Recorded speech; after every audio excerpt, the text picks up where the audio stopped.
DreAllDay.com. You're now tuned into the show where you learn the discipline to show up day after day to do the work, the confidence to put yourself out there boldly and authentically, and the mental toughness to continue showing up, doing the work, putting yourself out there even when the success you've expected to achieve has yet to be achieved. And on top of all this, you get a huge dose of personal initiative. What is that? That is the go-getter energy that moves any one of us, including yourself, to go and make things happen instead of waiting for things to happen. And then we put all this together into a series of frameworks, approaches, insights, strategies, and techniques all underneath the umbrella of one unifying philosophy that is called work on your game. My name is Dre Baldwin, also known as Dre All Day, and welcome to the show. And today's topic is, we're moving on to part number 9, or continuing to part number 9 of our ongoing series, How to Be a Wolf. Before we get into this, I remind you all of 2 things. First of all, my daily motivation, Monday motivation messages, guaranteed to have you focused, sharp, and on point to start your day or your week, respectively. Just be a member of my texting community. Join it by texting me at my number, 305-384-6894. Numbers down below in the description. Secondly, Work on Your Game University.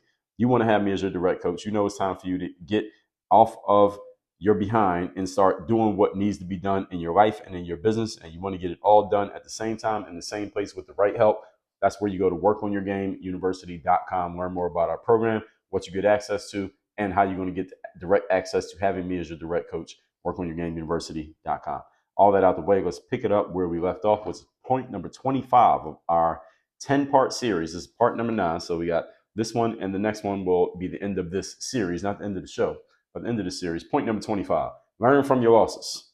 Now, I don't know how much wolves sit around and deconstruct and analyze and debrief themselves on any situation that didn't go right that they luckily were able to survive through. But human beings, we need this ability.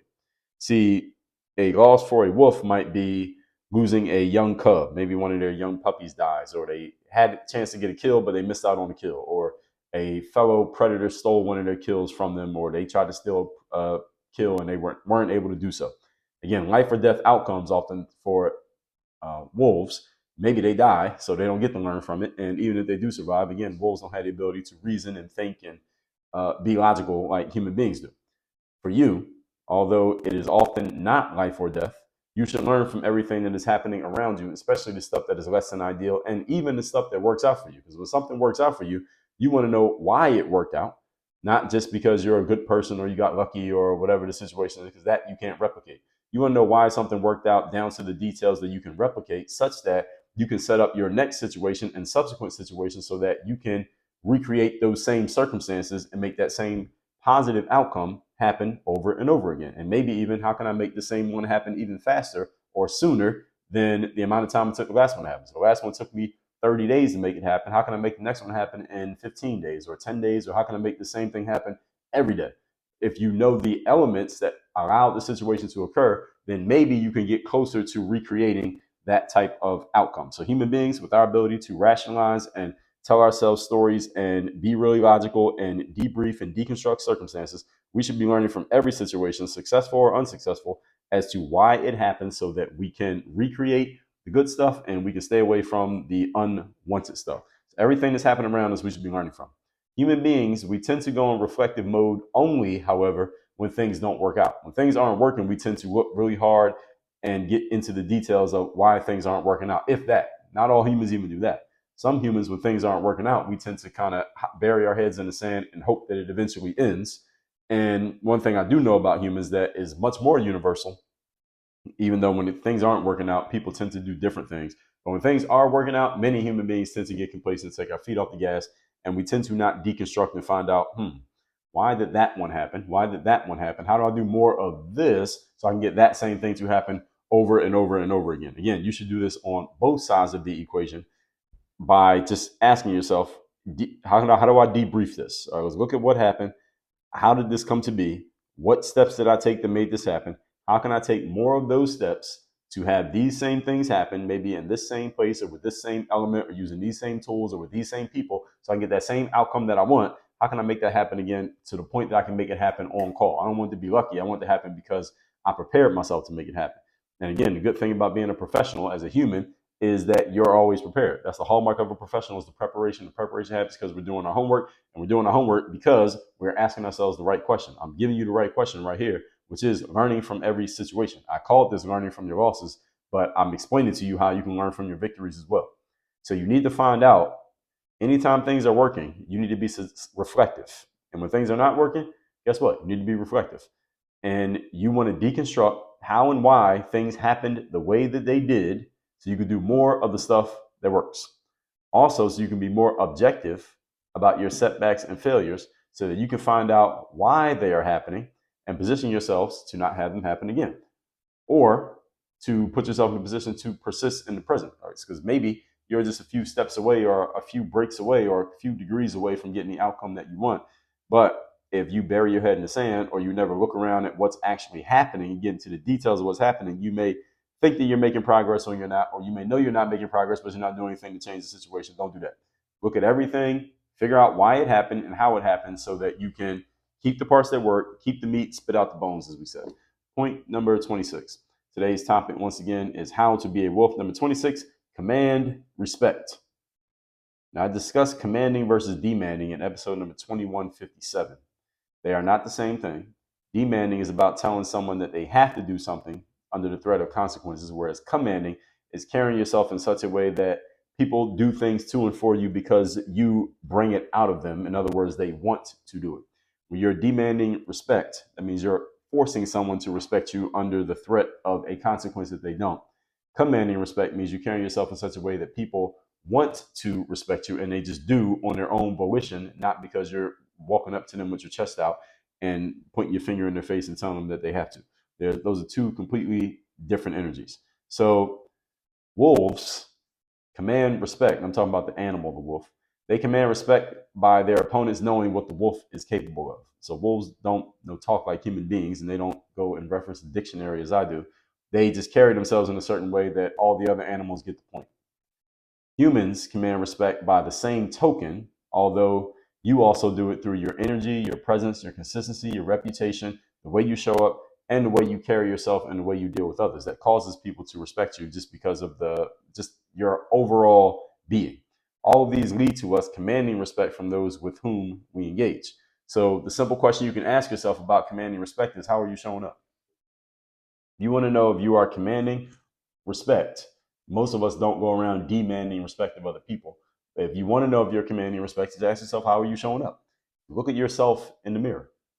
And I mean this in a literal sense. You can literally look at yourself in the mirror. Do I look like a person who is to be respected? And then you can look at yourself in the mirror metaphorically, meaning just look at your performance, look at the people with whom you are associating, look at the way that you are following through on what you're supposed to be doing or not. Look at the way that you are getting jobs done that are supposed to be getting done. Look at just the way that you are showing up in the world, period. The good thing is, you know about the way you're showing up everywhere, whereas most of the people you deal with, they only know about you in the space in which they know you. So your neighbors know you at home, your coworkers know you at work, your friends and family know you at friend and family gatherings, your buddies at the gym only know you at the gym, your friends at the cigar bar only know you at the cigar bar, but you know about you in all of those spaces. Ask yourself, how am I showing up in these places? And is it in such a way that engenders respect? Is it in a way that makes people respect me?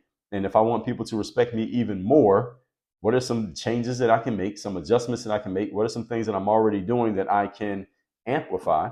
What are some things that I am doing that I might want to cut down on?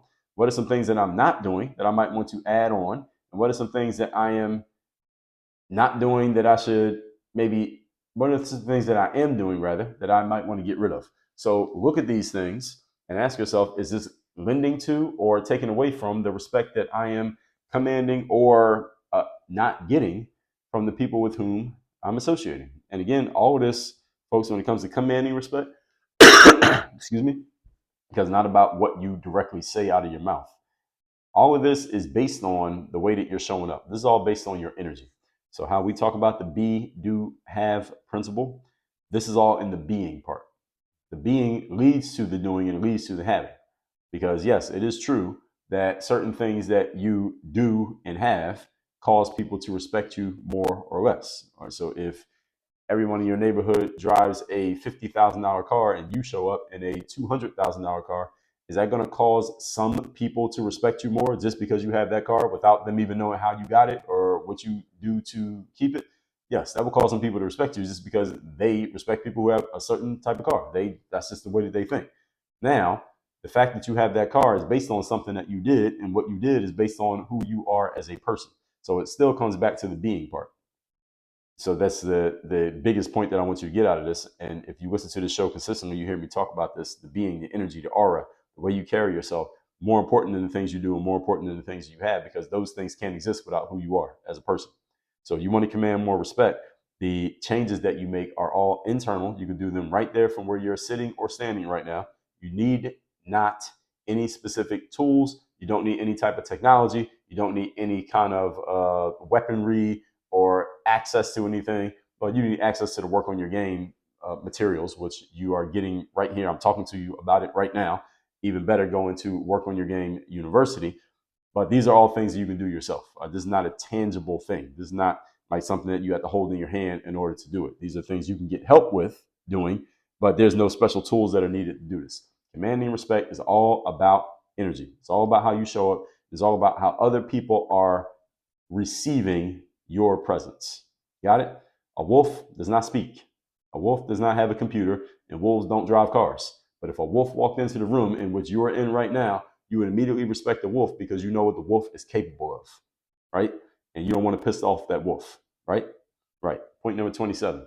Today's topic, once again, is how to be a wolf. Number 27 in our ongoing series: balance aggression with patience. Now, this one is a good direct metaphor for both the wolf and the human.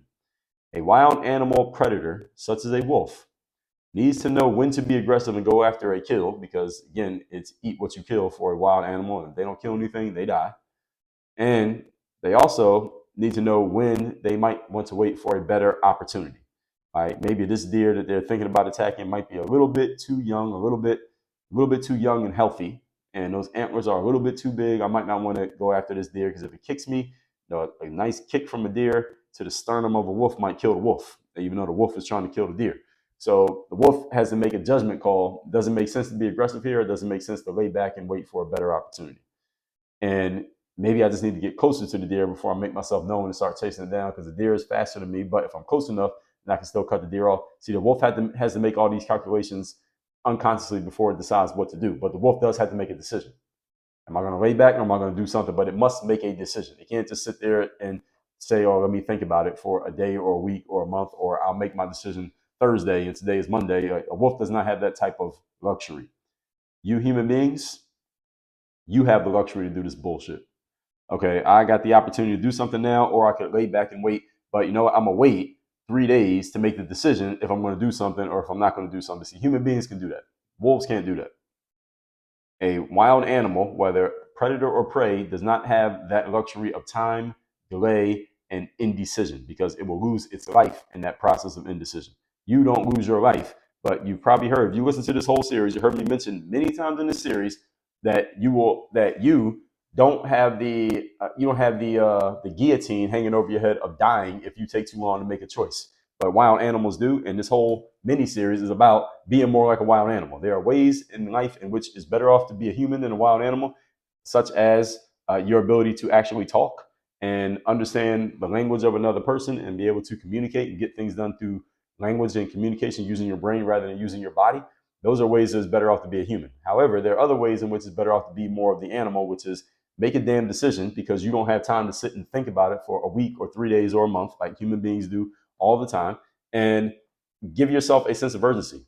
Understanding that it's life or death out here every single day when you step outside, that you need to get certain things done or you will pay for it with your life. You see, animals have to think that way. Actually, animals don't think. They are wired that way because they don't have the ability to think. So this is the only way they know the process. A wild animal predator has to know when to move and when not to move, and it has to make a decision very quickly which one it's going to do. Human beings, you need to know when to be aggressive and go after something or speak up or do something versus when to lay back and wait. But you must decide, what are you actually doing? You can't be sitting in limbo trying to figure out which one am I going to do. There are times when you should speak up and address something that needs to be addressed. There are other times that maybe you're not in the right position to do so. This doesn't mean that you ignore the situation. It just means you wait until the time is right. And when you're waiting, you know that you're waiting for the right time. You're not just sitting there and I don't even know what I'm doing. All right, don't be in that position. And again, I talk to a lot of humans all the time.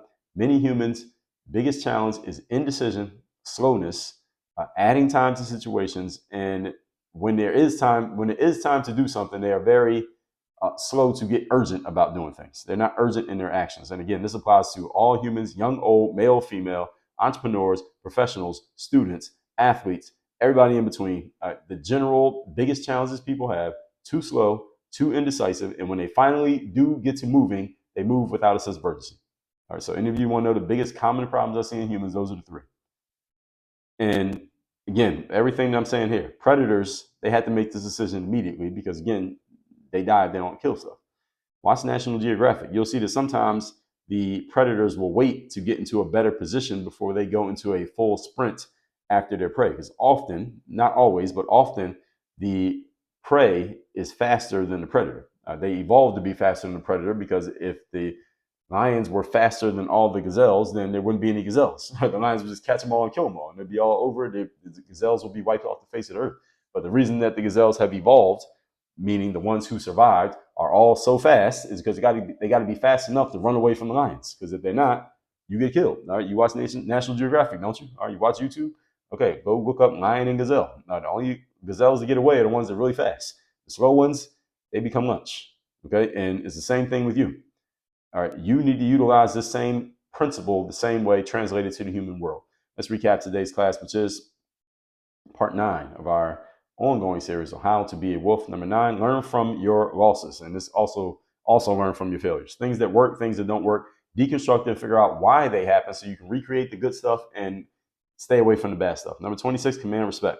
A wolf commands respect just by its presence. All right, wolves don't talk. Wolves don't write books. Wolves don't have podcasts. But if a wolf walked into your presence, you would immediately recognize it as a wolf. You would immediately respect it, not because the wolf said anything, not because the wolf threatened you, but because the wolf is capable of certain things, and you know just by looking at it what it's capable of, and you know that you probably don't want to provoke those capabilities in the wolf. That is commanding respect. It didn't say a word to you.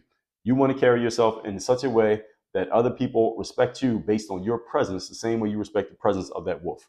And number 27, balance aggression with patience. A wild animal predator like a wolf or a lion has to decide when to be aggressive in going after prey and when to lay back and wait for a better moment. But understand, they are making a clear decision. I am attacking now. I'm laying back and waiting now. They're not just sitting there just trying to figure out what to figure out.